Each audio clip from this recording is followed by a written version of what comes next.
자, 각종 권리의 소멸시효 기산점인데요. 우리 그 표에 한번 보세요. 거기 있는 내용으로 볼 겁니다. 그래서 소멸시효 기산점 166조에 소멸시효는 권리를 행사할 수 있는 때로부터 진행한다. 그런데 부작위를 목적으로 하는 채권의 소멸시효는 위반 행위를 한 때로부터 진행한다라고 하는데요. 자, 부작위 목적의 채권이라고 하는 건요. 회사에서 퇴직하는 이사님한테 퇴직금을 주면서 우리 회사에서 30년 근무하셨으니 앞으로 나가서 3년 동안은 동일한 업종에서 종사하지 않기로, 경쟁업체에 가지 않기로 약속을 하고 퇴직금을 받아갑니다. 근데 그분이 동일한 업종에 회사를 차린다든지 아니면 경쟁 회사로 간다든지 이런 건 부작위 채권의 위반 행위죠. 예, 특정한 행위를 하지 말도록 약정을 했음에도 불구하고 이를 위반했다. 그럼 이건 부작위 채권을 위반했다고 봐서 그 채권의 소멸시효는 위반 행위 한 때로부터 진행하는 거예요. 아시겠죠? 자, 여기서 권리를 행사할 수 있을 때의 의미는 권리 행사에 법률상 장애가 없는 것을 의미하는 거죠. 즉 법률상 장애가 있으면 소멸시효는 진행하지 않는다. 동그라미 1번 보세요. 나머지 무슨 뭐 법률상 장애가 아닌 사실상 장애라든지 자기가 권리 행사할 수 있다는 걸 몰랐다 이런 것들은 전혀 소멸시효와 관계없이 무조건 진행하는 겁니다. 민법이 가장 냉정한 게 뭐냐면 민법은 쪼다는 보호하지 않습니다. 몰랐어요. 그럼 그냥 입 다물고 있어야 돼. 왜? 몰랐다라고 하는 거 굉장히 가혹할 정도로 보호되지 않습니다. 아시겠죠? 자, 밑에 이제 각종 권리의 소멸시효 기산점인데요. 거기 첫 번째, 두 번째, 세 번째 한번 볼게요. 확정기한부 권리. 책 보고 암기하려고 들으면 안 돼요. 제 설명을 들으면서 이해를 하고 넘어가셔야 됩니다. 자, 12월 10일 날 줄게. 그랬대요. 그럼 채권자는 그 권리 언제부터 행사할 수 있는 거예요? 12월 10일부터 행사할 수 있죠. 근데 12월 10일 날 행사하지 않았다. 그럼 그때부터 소멸시효 진행하는 거예요. 12월 10일부터. 왜냐하면 확정기한부 권리는 그 기한이 도래하면 권리자 권리 행사할 수 있는 거 아닙니까? 그래. 그럼 불확정기한부 권리는요. 불확정기한부 권리는 첫눈이 오면 사주기로 했대요. 첫눈이 오면 사주기로 했다 그러면 첫눈이 온 때로부터 권리 행사할 수 있는 거죠. 첫눈이 왔는데 내 눈엔 첫눈이 왔어. 근데 다른 사람 눈엔 첫눈이 안 왔다는 거야. 기상대에 물어봐도 기상대에서도 첫눈 아직 안 왔대. 나는 분명히 봤으니까 내놔라고 하면 안 된다는 얘기죠.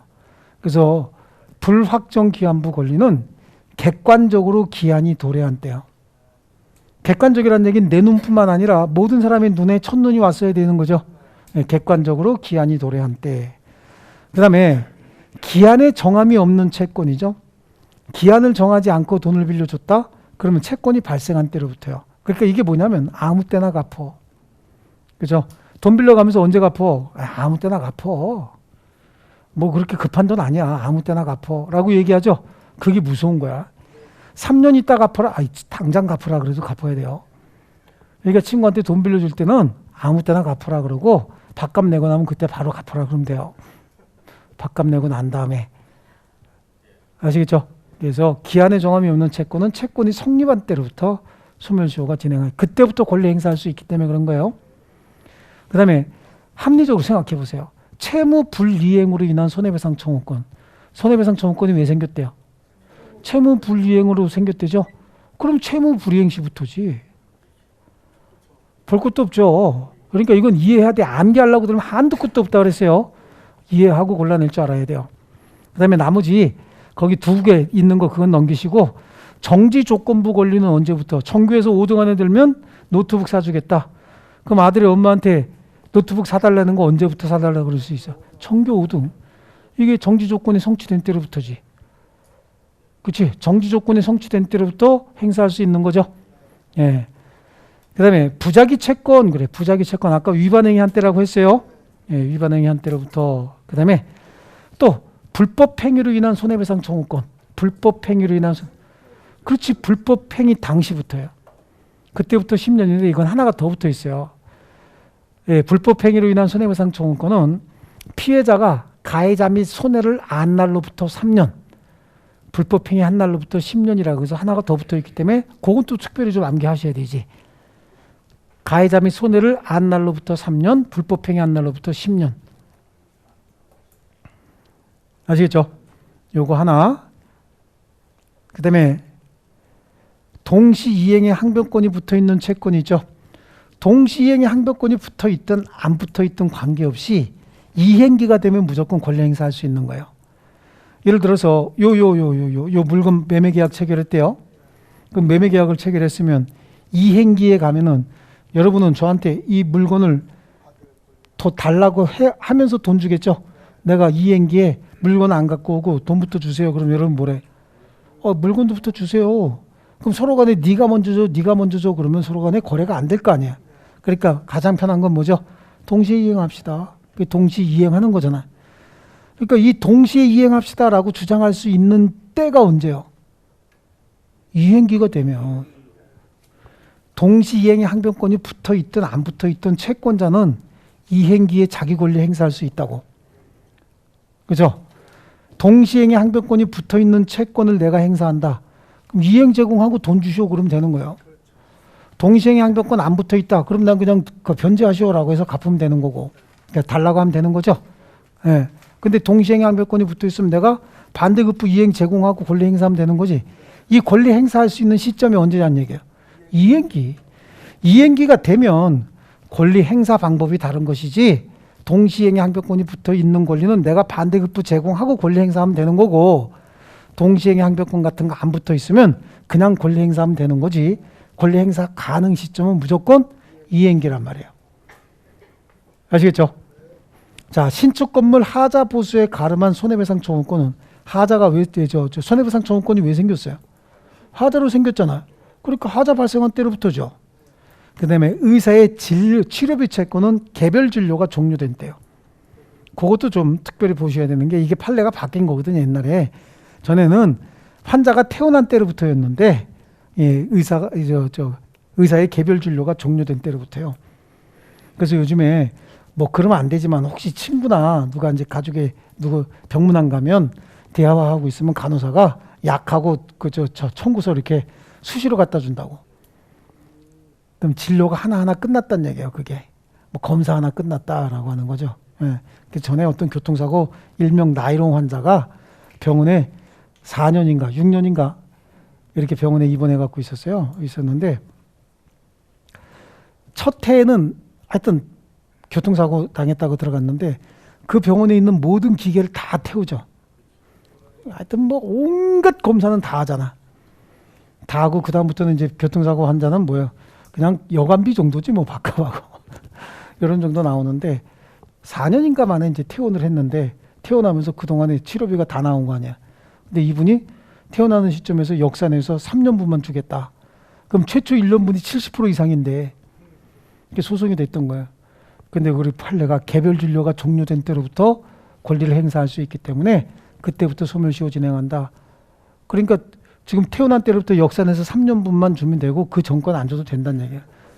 70몇 프로, 80% 가까이 되는 비용은 안 줘도 된다. 이렇게 판결이 났던 거죠. 자, 복구공사비 채권은 언제부터 생겨? 복구공사가 완료되니까 복구공사비 채권이 생기죠. 미성년자에 대한 성범죄로 인한 손해배상 청구권은 미성년자가 성년자가 된 때로부터 소멸시효가 진행한다. 그런데 이게 나는 이 법 만든 사람들 정말 역사적인 심판받아야 된다고 봐요. 이 대한민국에 2020년 12월 21일 날 만든 법이야 이게. 2020년 12월 21일 날. 2년 된 법인데 미성년자에 대한 성범죄로 인한 손해배상 청구권. 미성년자가 성범죄 한 놈한테 하는 손해배상 청구권이거든. 그게 소멸시효가 있어야 되겠어요? 소멸시효 없애야지. 이거는 영원히 언제든지 청구할 수 있게 해야지. 아마 아프리카보다도 더 미개한 법을 만들었을까. 저 쓰레기들 저거 내가 창피해가지고 어디 가서 얘기도 못해요 이런 것들. 예. 우리 법은 우리만 공부하는 게 아니라 외국 사람들도 한국법 다 공부해. 외국의 변호사들이 한국 같은 데 진출하려고 한국법을 알아야 일할 거 아니에요. 예. 정말로 웃음거리인 거야. 외국 특히 이제 선진국으로 갈수록 특히 미성년자한테 성범죄하면은 그건 용서가 없어요. 예. 그리고 걔네들은 징역 살다가 나와도 발을 붙이고 살 데가 없어. 미성년자 잘못 건드리면. 특히 성범죄는 미성년자가 됐든 성년자가 됐든 공소시효도 없어. 평생이야. 애 잡힐 때까지. 죽어도 무덤을 캐내서 확인해요. 그런 정도까지 아주 철저하게 응징을 한다고. 근데 이게 지금 2020년 12월 달에 만드는 법이, 예. 근데 이제 정년퇴직한 친구 얘기가, 야, 이거 평생으로 하면 걔네들이 제일 곤란해. 그러더라고. 아, 그렇구나. 그죠? 걔네들 누구라고 얘기 안 했어요? 자. 그 다음에, 요건 이제 나올 때가 됐어요. 이게 2020년 12월 21일 날 만들어진 법이기 때문에 21년도, 22년도 시험에 안 나왔거든요. 그럼 이제 23년도 시험에 나올 겁니다. 그 다음에 공동 불법행위자에 대한 구상금 채권. 이건 뭐냐면 셋이서 공동으로 불법행위 했다는 거야. 얘한테. 그래서 얘한테 3천만 원의 손해가 생겼대요. 근데 얘가 다 갚아줬다는 거야. 행위의 가담 비율은 각각 3분의 1인데 그럼 1,000만 원 책임지면 될 건데 얘가 다 갚았다 그 얘기죠. 그럼 얘가 갚고 나서 어떻게 되는 거지? 이제 얘한테 구상권 행사해야지. 그러니까 공동 불법행위자 중 한 사람이 채무 변제로 나머지를 다 면책하게 한 때 그때로부터 이제 나한테 갚아라라고 할 수 있는 거예요.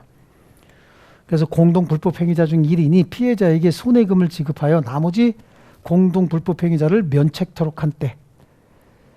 그다음에 보증인의 구상금 채권. 그래. 보증인의 구상금 채권도 이거 마찬가지예요. 얘가 채무자고 얘네들이 보증인이다. 근데 채무자가 돈 안 갚으면 얘가 갚아줬을 거 아니야. 그럼 변제로 인해서 얘를 면책하게 한 때로부터 네가 다시 갚아줘라라고 할 수 있는 거죠. 예, 똑같이 이제 접근하면 되는 거야. 그다음에 과온합한 조세에 대한 과세에 대한 부당이득 반환 청구권은 과온합했으니까 돌려받을 돈이 있을 거 아니겠어요? 예. 그다음에 물권. 그래, 물권은 권리가 발생한 때로부터. 아시겠죠? 자, 요거는 암기하려고 들면 여기 있는 것만 해도 엄청나게 많죠. 근데 뭐라고 교수가 어떤 내용을 집어넣을지 모르거든요.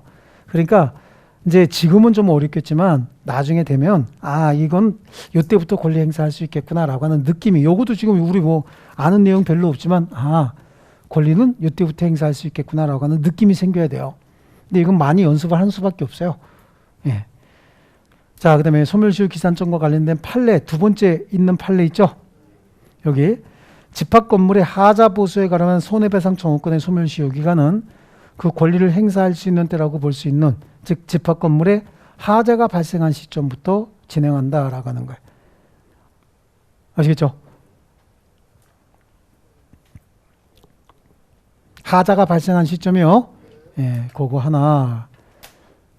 그 다음에 나머지 다음 페이지 360페이지에 보면 9번 판례 있죠. 9번 판례. 본래의 초권 소멸시효 기산, 본래의 소멸시효 기산일과 당사자가 주장하는 기산일이 서로 다른 경우라고 하는데, 자, 이건 뭐냐면 채권 증서에는 12월 20일 날 변제 기일로 돼 있어요. 채권 증서에는. 그럼 채권자가 권리를 행사할 수 있는 시점은 12월 20일이죠.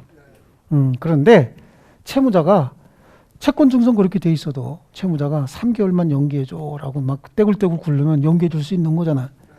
그러면 채권자가 권리 행사할 수 있는 시점은 채권 증서에 12월 20일로 돼 있어도 3개월 연기해줬으면 3월 20일이죠. 증서에 뭐라고 돼 있든 관계없이. 그런데 이제 나중에 10년쯤 지나서 채무자가 나 줄 돈 없다라고 소송을 제기한 거예요. 그 왜 줄 거 없나라고 했더니 12월 20일이 변제 기일인데 이때부터 10년 지났다. 그래서 12월 한 23일쯤 소송 제기한 거지. 그러니까 채권자는 아니다. 내가 연기해줬기 때문에 3개월 연기해줬기 때문에 증서엔 뭐라고 돼 있지만 요 3개월이 지난 3월 20일이니까 아직 소멸시효 기간 남았다. 라고 해서 소송이 제기가 됐던 건데, 변론주의 원칙상 이거는 당사자가 주장하는 소멸시효 기산일과 증서에 써있는 소멸시효 기간이 서로 다를 때 당사자가 주장하는 기간을 기준으로 판단해야 된다는 얘기예요. 이걸 변론주의라고 하는 겁니다. 네. 그래서 서로 다른 경우에 변론주의 원칙상 법원은 당사자가 주장하는 기산일을 기준으로 소멸시효를 계산해야 된다. 이는 당사자가 본래의 기산일보다 뒤의 날짜를 기산일로 주장하는 경우는 물론이고 특별한 사정이 없는 한 그 반대의 경우에도 마찬가지다라고 하는데, 그러면 여기서 이제 하나의 쟁점이 뒤에서 또 나올 거야.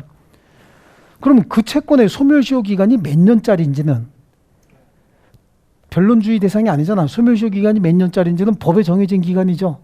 그러니까 소멸시효 기산일이 당사자가 주장하는 기산일과 또는 증서에 적혀져 있는 기산일이 서로 다를 때는 당사자가 주장하는 기산일을 기준으로 따져야 되지만 그 채권의 소멸시효 기간이 몇 년짜리인지는 법원의 직권 판단 대상이에요. 법정 기간이니까 이 기간은. 아시겠죠? 네, 뒤에서 나올 거고요. 그 다음에 11번 판례요.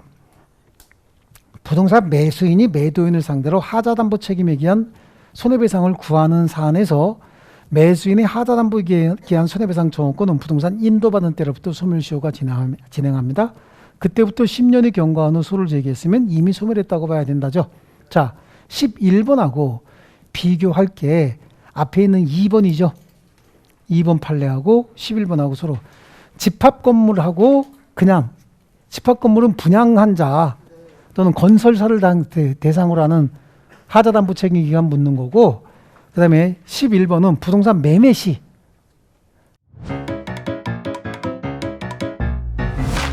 에듀윌 유료 회원만의 명품 교수 서비스.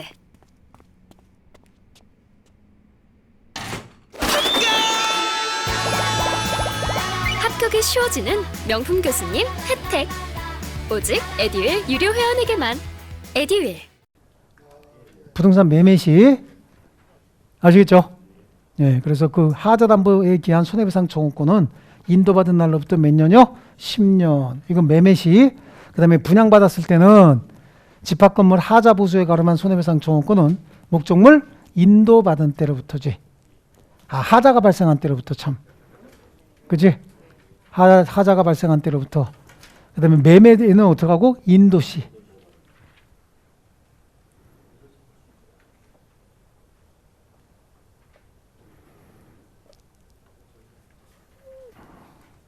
자, 그 다음에 소멸시효 기간입니다. 다음 페이지 소멸시효 기간. 소유권 및 점유권은 소멸시효에 걸리지 않는다. 소유권, 점유권. 소유권, 점유권 소멸시효에 걸리지 않는다고 앞에서 봤죠. 그렇잖아. 형, 상, 점, 담, 분비, 물청, 소. 그렇죠. 점유권은 물건을 지배하고 있으면 권리가 있는 거고 지배를 뺏기면 즉시 소멸하는 거예요. 일정 기간이 지나야 소멸하는 게 아니라. 그리고 소유권은 완전한 권리라고 했죠. 그래서 권리를 행사하지 않고 방치해 준다고 해서 소멸시효가 완성이 돼서 소멸하는 권리가 아닙니다.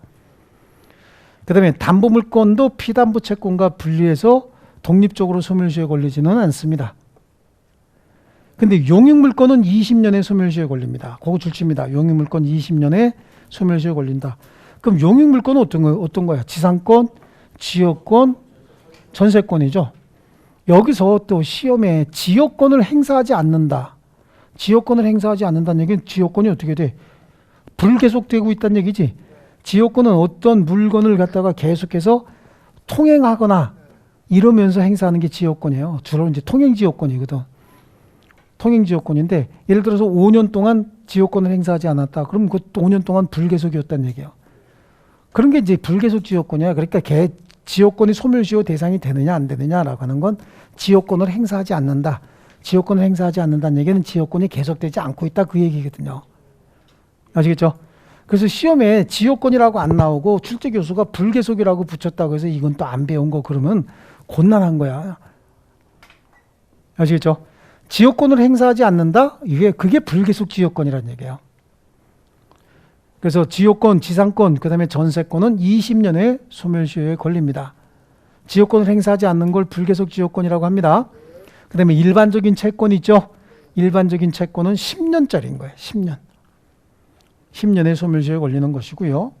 그 다음에 다음 페이지 보면 단기 소멸시효에 걸리는 채권이 있죠. 거기 3년짜리 있고 1년짜리 있잖아요. 지금 5년짜리는 상법상 권리가 5년짜리야. 상사채권이라고 해서요. 옆에다 써놔 한번. 5년 상사채권. 이 상사채권이 우리 시험에 나오면 안 되거든. 왜냐하면 그건 상법 규정이란 말이죠. 근데 우리 시험에 자꾸만 그 상사채권이 시험에 나와요. 그래서 제가 이제 느낌상 우리 시험은 상법 선생들이 내는 것 같다라고 하는 느낌이 자꾸만 드는 게 민법 선생들은 저 출제비가 비싸.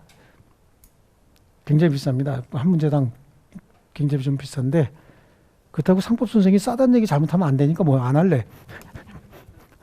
근데 하여튼 상법 문제가 자꾸만 시험에 등장을 해요. 그래서 상사채권 5년이다. 상사채권은요, 한쪽이 법인일 때, 거래 당사자 중에서 한쪽이 법인일 때, 그때 그 상법이 적용이 되잖아요. 그건 다 5년짜리예요. 나머지 3년짜리는요, 다음 각호 채권은 그랬어요. 제1호만 줄쳐놔. 제1호만. 이자, 부양료, 금료, 사용료, 기타 1년 이내의 기간으로 정한 금전 또는 물건 지급을 목적으로 하는 채권이다 라고 하는 거죠. 자, 이건 뭐냐면 순환주기가 반복해서 돌아오는 순환주기가 1년 이내의 기간이라는 얘기야. 그러니까 최장기간 1년에 한 번만 순환이 되면 1년 이내의 기간으로 정한 채권이다. 그럼 1년에 2번 정도 지급하는 채권이다. 그럼 1년 이내의 기간이잖아요. 1년에 한 번 이상만 지급하면 1년 이내의 기간으로 정해서 정기적으로 지급하는 채권이거든요. 1년에 12번 주면 매월 주는 거잖아. 그럼 1년에 한 번 이상 지급하는 거죠. 예, 이런 것들은 다 3년짜리 단기 소멸시효에 걸리는데 대표적인 게 여러분 시험에 나오면 여러분 급여 채권 있죠? 급여. 여러분 급여. 이런 급여 채권은 매월 받아요. 통상적으로 한국은 매월 받죠. 예, 저기 뭐야. 우리 소니는 얼마 어떻게 받아? 주급으로 받죠. 예, 주급으로. 아, 그죠? 아, 주급으로 그냥 그래. 걔도 1년 이내의 기간으로 정해서 정기적으로 지급되는 거 아니에요? 맞죠? 그래. 하여튼 1년에 한 번 이상만 받으면 되는 거예요. 이자, 급여, 그 다음에 많이 나오는 게 뭐예요? 여러분 관리비 채권. 소장님 되시면 관리비 매월 부과해야 되잖아요. 자, 요거 말고도 매월 부과하는 것들 시험에 잘 나와요. 뭐든지 말 만들어서. 아시겠죠? 부양료도 매월 지급하는 거 있죠? 부양료를 1년에 한 번 지급하기로 했다 그러면 3년이야. 근데 부양료를 5년에 한 번 지급하기로 했다 그러면 그건 예, 10년짜리예요. 나머지 2호부터 7호까지는 전부 다 전문가 아니면 기술자들이죠. 전부 다 전문가 아니면 기술자인 거야. 그렇죠? 보세요. 의사, 조산사, 간호사, 약사, 도급받은 자, 기사, 공사, 변호사, 변리사, 공증인, 생산자, 상인, 수공업자, 제조자. 거기 다 전문가 아니면 기술자들이죠. 전문성, 기술성으로 바탕으로 생긴 채권들은 다 3년이야. 그 다음에 1년짜리 단기 소멸시효에 걸리는 채권들 있죠. 자, 거기에 보니까 다음은 1년간 행사하지 않으면 소멸시효가 완성이 된다라고 하는데 여관, 음식점, 대석, 오락장의 숙박료, 음식료, 대속료, 입장료. 이거 다 노는 거와 관련이 있잖아요. 그죠? 자는 거고요. 먹는 거고. 의복, 침구. 이거 다 자는 거와 관련이 있죠. 의식주 오락과 관련된 거죠. 노역인, 연예인. 노역인, 연예인. 노역인도 먹고 살기 위해서 막노동하는 사람 얘기하는 거고 연예인은 어떤 사람이요? 오락인인 거야. 연예인이 오락이냐. 한국에서만 연예인 가지고 자꾸만 공인 그러지. 예. 오락이냐, 오락인. 그 다음에 학생, 수업자의 교육, 의식 이런 건데 이것도 다 뭐죠? 교육을 받아야 먹고 살 거 아닙니까? 그래서 요것들은 다 몇 년이야? 1년. 1년이야. 자, 거기 들어보세요. 책 보지 말고 일체 책 보지 마세요. 지금 몇 년짜리인지 한번 볼게요. 수공업자의 제조비 채권. 의사의 진료비 채권. 변호사의 변론비 채권. 공증인의 공증업무 채권. 식당의 외상값 채권. 그렇죠. 의복 만들어진 제조 채권. 1년이지. 여관의 여관비 채권. 아, 또 여관비도 띄워먹고 안 주는 놈이. 그렇죠. 이런 것들 다 그냥 간단하게 정리됐죠. 예. 그 다음에 상사채권은 상사채권이라고 눈치 빡세게 줘요. 그건 5년짜리. 아시겠죠? 그러면 20년짜리는 물건 중에 용익물건, 지상권, 지역권, 전세권. 지상권, 지역권, 전세권 뭐라고 꼬셔 나와도 20년이요. 그 다음에 10년은 일반 채권. 그 다음에 3년은 1년 이내 기간으로 정해서 정기적으로 지급되는 채권이나 아니면 전문성, 기술성을 바탕으로 생긴 채권. 그 다음에 1년은 의식주 오락과 관련된 채권. 나머지 5년짜리는 상거래 상사채권. 아시겠죠? 거기서 여러분이 그 163조 6호에 보면 생산자 상인이 판매한 생산물 상품의 대가 이렇게 돼 있잖아요. 이건 상사채권이란 말 여기 없죠? 예? 예. 상사채권이란 말 없으니까 그냥 3년으로 해. 상사채권은 상사채권이라고 해서 별도로 딱 규정이 됩니다.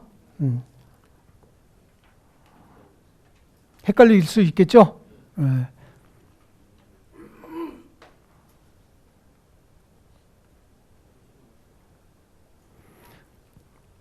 자, 예를 들어서 그럼 이런 거지. 일반 채권 친구한테 돈을 빌려요. 일반 채권 소멸시효 몇 년짜리예요, 그거?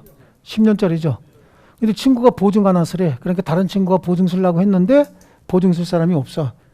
그러니까 보증보험에다가 신청해서 보증보험에서 보증 써줬다고. 그럼 그건 몇 년짜리야? 그거 5년짜리란 말이에요, 그렇게.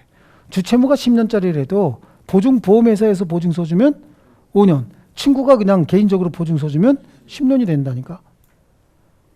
아시겠죠? 예, 그래서 거기서 상사채권이다, 아니면 보증보험회사 뭐 이런 거 나오면 금방 알아요. 아시겠죠?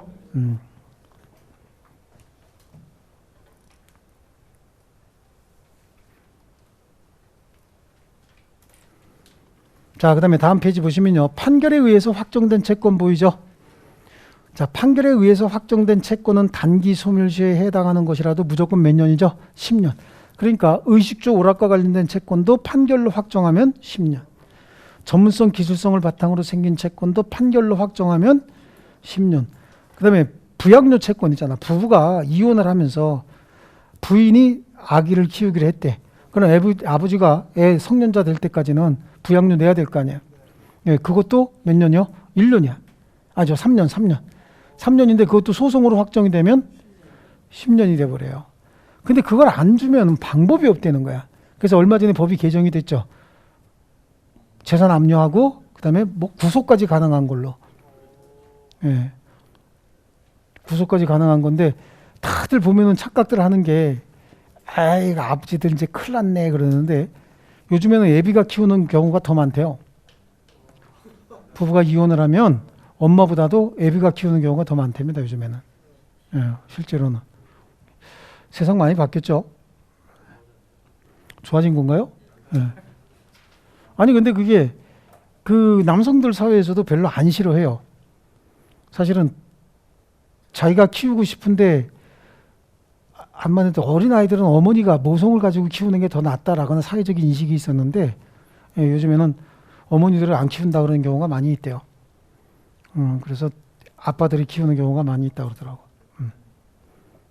자, 좋습니다. 그래서 판결로 확정이 되면 10년이 된다라고 하는 거고요. 뭐 나머지 2항은 재판과 유사한 것 또는 파산 절차에 의해서 확정된 채권, 재판상 화해 조정, 기타 판결과 동일한 효력이 있는 것에 의해서 확정이 돼도 똑같다라고 하는 거고요. 자, 밑에 한번 볼게요. 밑에 2번 한번 보세요. 동그라미 2번에. 보증채무는 주채무와 별개의 독립된 채무죠. 그래서 보증채무와 주채무의 소멸시효 기간은 채무의 성질에 따라서 각각 별도로 정해진다. 채권자와 주채무자 사이의 판결로 주채무가 10년으로 연장이 됐대요. 채권자의 연대 보증인에 대한 채권은 종전 소멸시효 기간에 따른다라고 하는 거예요. 누구하고만 소송했대요? 채권자하고 채무자하고만 소송했대죠. 자, 어떠한 경우라도 재판상 판결의 효력은 당사자의 범위도 확대할 수 없고 물적 범위도 확대할 수가 없어요. 예를 들어서 재판을 해야 되는 당사자가 5명인데 그 중에서 이 사람하고 2명만 재판에서 승소했다는 거야. 그럼 이 재판상 판결의 효력은 이 2사람에게만 미치는 거예요. 아시겠죠? 판결의 효력을 확대할 수는 없는 거예요. 이해되셨습니까? 물적 범위도 확대할 수 없는 거야. 얘네들이 받아야 되는 돈이 5천만 원인데 2천만 원만 소송해서 이겼대. 그럼 2천만 원에 대해서만 소멸시효가 중단되는 거예요. 아시겠습니까? 그래서 재판상 판결의 효력은 물적 범위도 인적 범위도 확대할 수가 없는데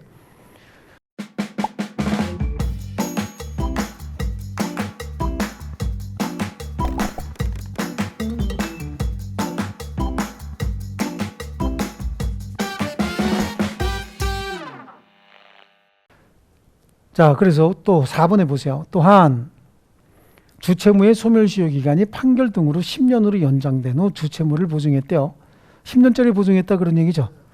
보증채무의 소멸시효 기간이 당연히 10년이 되는 것은 아니고 각 채무의 성질에 따라서 민사채권이면 개인적으로 보증했대. 그럼 몇 년? 10년이고 상사채권이면 보험회사에서 했대요. 그럼 몇 년이죠? 5년이 되겠죠. 자, 그 다음에 밑에 있는 판례 3번은 보세요. 어떤 권리의 소멸시효 기간이 얼마나 되는지에 관한 주장은 단순한 법률상 주장에 불과하므로 변론주의 적용 대상이 아닙니다. 소멸시효 기간이 몇 년이 되는지라고 하는 그 기간은 법정 기간이잖아요. 법정 기간이니까 법원이 직권으로 판단하는 거예요. 이해되셨나요? 그래서 당사자가 민법에 따른 소멸시효 기간을 주장한 경우에도 법원이 직권으로 상법에 따른 소멸시효 기간을 적용할 수도 있다. 이거는 법원에서 봤을 때 이건 상사채권이야. 아까도 말씀드린 것처럼 상인이 판매한 물품의 외상값 채권 같은 경우는 민사채권으로 하면 3년이지만 상사채권으로 하면 5년이 될 수도 있잖아요. 이때 법원에서 봤을 때 이거는 민사인지 상사인지는 법원에서 보고 판단하겠다는 거예요. 직권으로. 아시겠죠?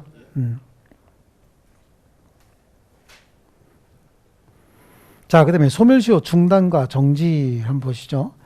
자, 소멸시효가 완성이 되고 기간이 다 지났답니다. 소멸시효 기간이 지나면 채권 채무는 소멸해야 되겠죠. 자, 소멸시효 중단 정지는 뭐냐 그러면 소멸시효 기간이 이렇게 정해져 있어. 권리자가 권리를 행사할 수 있는데 권리를 행사하지 않고 있어요. 그래요? 그래서 소멸시효 진행했다가 소멸시효 기간이 완성이 되죠. 완성이 되면 채권 채무는 소급해서 소멸한다고 했지 않습니까? 근데 그 전에 권리자가 권리를 행사해버렸네. 그렇죠? 권리 행사했으면 소멸시효 진행이 멈춰져야 되죠. 권리 행사의 효과가 채무자에게 도달한 경우와 채무자 사정에 의해서 권리 행사의 효과가 도달되지 않았을 때, 이때 채권자 입장에서는 권리 행사했잖아요. 그러니까 소멸시효가 계속 진행해서 자기 채권이 소멸하면 안 되지. 안 되는데 채무자 사정에 의해서 권리 행사의 효과가 도달하지 않았을 때, 그때 그러면 어떡할 거냐라고 하는 거죠. 그래서 우리 민법에서는 둘로 나눠서 소멸시효 중단과 정지로 나눠 놓은 거예요. 소멸시효가 중단이 됐다라고 하면 지금까지 진행된 기간은 싹 다 없어지고 권리 행사하다가 다시 권리 행사할 수 있음에도 불구하고 행사하지 않으면 그때부터 다시 진행하는 거예요. 예를 들어서 소송을 했어요. 그래서 승소 판결했어. 이때 소송에서 승소 판결 받고 판결문까지 다 받고 집행문까지 다 받았는데 웬일인지 집행을 안 하고 또 기다리고 있다는 거지. 그럼 그때부터 다시 소멸시효가 진행하는 거예요. 지금까지 지나간 기간은 싹 다 없어지고 다시 처음부터 시작이 돼요. 소송을 했다 그러면 3년짜리가 10년짜리가 될 수도 있다고. 그래서 이 소멸시효의 중단이라고 하는 건 시효기간이 새롭게 시작이 된다라고 하는 의미의 갱신인 거예요. 시효기간이 갱신이 되는데 소멸시효 정지는 뭐냐. 권리자가 권리를 행사했는데 채무자 사정에 의해서 권리 행사의 효과가 발생하지 않고 있는 거죠. 그래서 권리자는 권리 행사했죠. 그러니까 소멸시효 진행하지 않고 멈춰놨다가 채무자의 사정이 회복이 된다고. 채무자 사정이 회복이 되면 그때부터 6개월 내지 한 달 정도의 기간을 더 주는 거예요. 그럼 6개월 내지 한 달의 기간을 더 주는 이유는 이 기간 중에 적극적으로 권리 행사를 해서 소멸시효를 중단시키든지 아니면 채무 만족을 받든 채권 만족을 받든지 해라 그런 얘기입니다. 이해되셨습니까? 그래서 소멸시효는 중단, 정지 두 가지로 나눠서 봐야 되는데 정지 사유부터 보세요. 권리자가 권리를 행사했어요. 했는데 채무자가 제한 능력자가 돼 있다는 거예요. 성년 의견 개시 심판을 받거나 한정 의견 개시 심판을 받거나 이렇게 돼서 제한 능력자가 돼 있다는 거지. 그럼 그 제한 능력자에게는 권리 행사해봐야 제한 능력자에 대한 의사표시는 제한 능력자 측에 대항할 수 없는 거잖아. 다만 법정 대리인이 그 사실을 알았거나 알 수 있었을 때는 그때부터 다시 대항할 수 있다고 얘기했었죠. 그러니까 제한 능력자가 됐대요.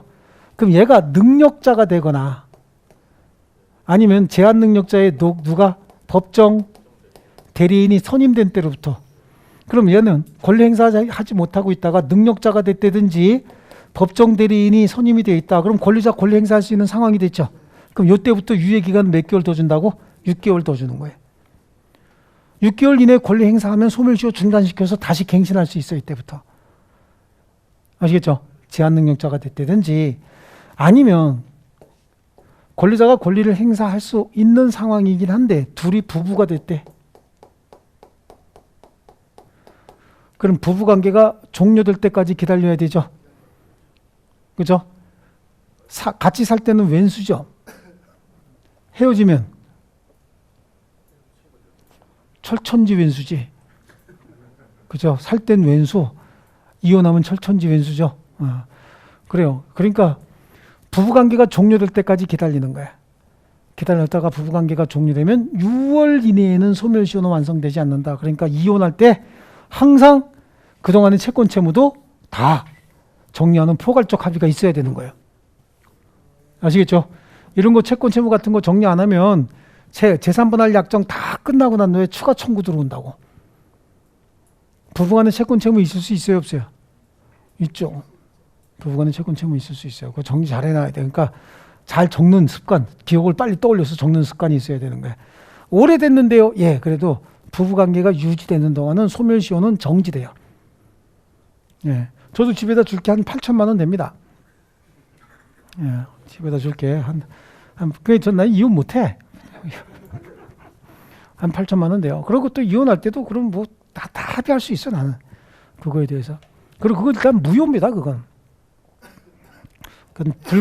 불공정한 법률 행위로서 무효에 해당하는 거야 그건. 제가 다 그렇게 만들어놨어요. 좋습니다. 그래, 부부 일방의 타방에 대한 채권은 부부관계가 종료된 때로부터 6월이 경과하기 전에는 소멸하지 않습니다. 시효가 완성되지 않습니다. 자, 그럼 문제. 제한 능력자 하나 받죠. 부부 하나 받고요. 또 하나는요, 사망했다는 거야. 채무자가. 권리자가 권리 행사해고 보니까 채무자가 사망했네. 사망했으면 재산이 상속될 거 아니에요. 아니면 재산이 상속이 돼서 상속인들이 확정이 되거나 아니면 빚이 너무 많대. 그럼 파산 절차가 진행될 거 아니냐고. 사망자에 대한 파산 절차를 한정승인이라고 하거든. 그래서 채무자에 대한 파산 절차가 확정이 되면 채권자 채무자가 결정이 될 때까지 기다렸다가 그때부터 6월 이내에는 소멸시효는 완성하지 않는다. 그러니까 얘네는 기다렸다가 사정이 확보가 되면 사유가 소멸하게 되면 추가적으로 몇 개월이 더 필요해? 6개월이 더 필요한 거예요. 또 하나는요. 채권자가 권리를 행사했더니 채무자가 천재사변이 생겼대. 채무자 집에. 그 동네에. 물이 차가지고 이렇게. 그렇죠? 아니면 기타 뭐 여러 가지로 인해서 뭐 고립이 됐다든지 그런 천재사변이 생겼대요. 천재사변이 생기면 그 사태 종료한 날로부터 이때는 한 달밖에 안 줘요. 1월이 경과하기 전엔 1월 이내에 빨리 권리 행사해라 그런 얘기인 거예요. 가만히 보면 사람이 태어나면 어린 시절을 거치죠. 태어나서 인생이 여기 다 들어가 있는 거야. 어린 시절 거쳐서 나이 먹으면 결혼도 하죠. 그러다 보면 죽기도 하잖아. 그렇죠? 그러면서 별의 별일 다 겪죠. 인생사가 다 들어가 있지 여기. 아시겠어요? 또 저게 뭔 소리인지 해갖고 눈이 또 동그랗고. 그죠? 여기는 왜 6개월이고 여기는 왜 1개월이냐면 여긴 전부 인적인 요소잖아. 인적인 요소. 인적인 요소죠? 이는 원래 이렇게 쓰잖아. 그죠? 요거는 뭐야? 물적인 요소죠? 물적인 요소는 전부 일로 쓰잖아. 전부 일적이 아니 여러분은 재밌어서 웃는지 모르지만 법을 만들 때 이렇게 만들어요. 실제로. 여러분이 봤을 때 이게 복구 시간 더 필요하지 않을까요? 근데 왜 일로 만들었을까? 이 법을 만들 때 처음에 이 입안하는 사람이 저도 서울시 공무원 들어갔을 때 우리 나이로 만 22살 군 제대해가지고 복학하기 전에 아버지가 편찮으시니까 어머니가 학교 못 보낸다 그래갖고 시험 봐서 들어간 게 서울시 공무원이야. 들어갔는데 어린애가 들어왔다고 해서 그때 이제 지방자치 준비하면서 올림픽 추진반에 보내서 8688 했고 그거 끝나고 나니까 지방자치준비위원회 보내갖고 거기서 조례 만드는데 나보다 3살 더 먹은 사모관 형하고 나하고 둘이 여관에다 잡아놓고 퇴근 뭐 안 시키고 거기서 만들으래요. 외국 사례들 갖다 놓고 그렇게 만들었는데 우리가 뭐 알아? 아무것도 모르잖아. 그럼 숫자 같은 경우는 나는 내가 보고 안 해요. 사무관 형이 공부해서 행정고시 합격해갖고 온 양반이. 그 형이 해. 그러니까 그 양반이 이거 만들면서 숫자 다 지 기억하기 쉬운 것 갖다 집어넣는 거예요. 숫자는요. 꼭 높은 것들이 앉아갖고 아무것도 모르면서 앞에 있는 숫자하고 뒤에 있는 숫자하고 안 맞으면 그거 갖고 시비 걸어. 다 아는 척하고. 그래야 꼭 높은 것들이 하는 짓이 그래. 숫자 하나 딱 기억해뒀다가. 이건 다 뭐야. 예, 다 만든 사람 필요에 의해서 암기하기 쉬운 거 만든 거지 특별한 이유가 있는 거 아니에요. 됐죠? 이거 적으면 벌써 다 암기됐어. 여러분 다. 제한 능력자, 그 다음에 인적인 건 다 100개월, 6개월, 물적인 건 1개월, 다 끝났잖아요. 그죠? 예. 자, 좋습니다. 나머지 중단이라고 하는 게 정중단 이거 암기해야 돼요. 중단 사유라고 하는데 중단 사유. 제가 시키는 대로 암기하셔야 됩니다.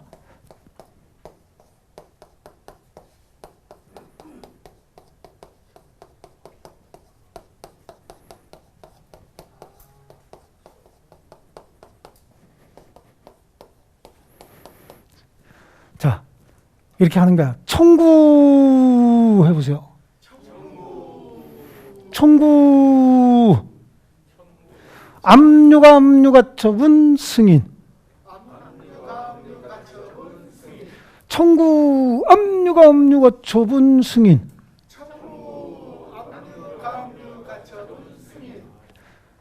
자, 승인은 내가 조그맣게 한다고. 청구 압류가 처분 승인. 이건 이제 어디 다른 학원에 가신 교수님 한 분이 민법 교수인데 청구 이게 뭐야 이게 어쩌고 그러더니 자기도 하고 있더라고 보니까. 자, 청구는 여러 가지가 있으니까 긴 게 뺀 거야. 길게. 압류가 처분 이건 빨리 넘어가도 돼요. 이건 별로 할 거 없고. 승인은 왜 조그맣게 했냐. 이건 채무자가 하는 거야. 이건 채권자가 하는 거고. 이건 채권자가 하는 거고, 이건 채무자가 하는 거예요. 채무자가 뭐 자랑스럽게 승인 그러겠어. 그죠? 청구 압류가 처분 승인.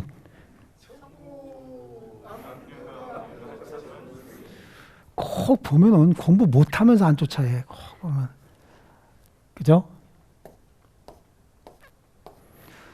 자, 여기 청구 방법이 6가지예요. 6가지. 이 청구는 돈 받기 위해서 돈 달라는 거잖아. 돈 달라고 하는데 꼭 못된 사람들이 때로 몰려다니면서 돈 달라고 그러면 그 해결사들이죠.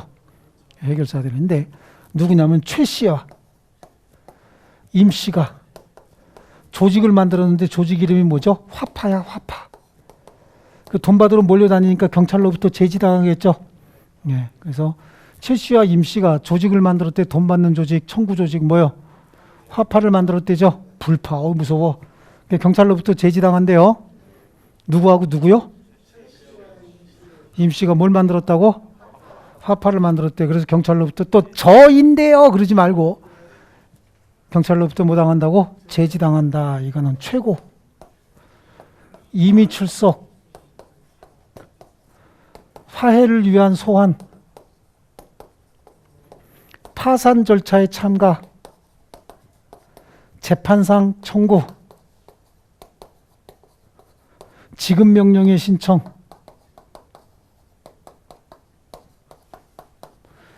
이게 암기가 안 되면 살 붙이는 게 아무것도 안 되는 거야. 일단은 시험에 나올 때 60% 정도는 이걸 아느냐 해서 나온다고. 나머지 좀 어렵게 낼 때 여기다가 살 붙인 게 나오는 거예요. 일단은 이게 소멸시효 중단 사유냐 아니냐라고 하는 것부터 암기가 돼야 되는 겁니다. 어떻게 했다고? 청구 압류가 처분 승인. 청구 방법 몇 개요? 최씨, 임씨, 화파, 제지. 그죠? 최임, 화파, 제지. 아시겠죠? 최임, 화파. 그리고 요 순서대로 해야 돼. 그래야 내가 조금 이따 완전히 큰 또 한방 망치 만들어서 그림 그려줄 거거든. 아시겠죠? 자, 조금 쉽게요. 주택관리사 합격! 에듀윌 합격 패스!